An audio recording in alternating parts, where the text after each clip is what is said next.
شو ضروري تكمل الشاهي مالك؟ او انت مقاول قواء؟ لا بقى انا بناكل خبز وشاهي. لا ما عجبكش صراحة. ايش عادك بتاكلن؟ هذا اخر قاص.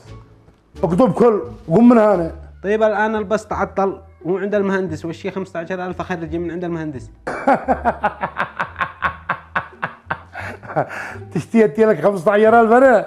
ايوه الحمد لله انه تعطل تجنبه هنيك والشيء بسنة كيف عاد تسوي؟ كيف عاد تدبر نفسك؟ قلت انت جالس حراف واصله.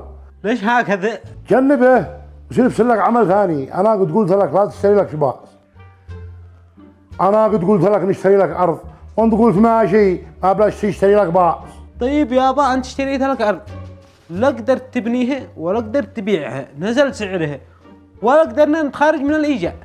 إنها بتعايرني اني اشتريت ارض يا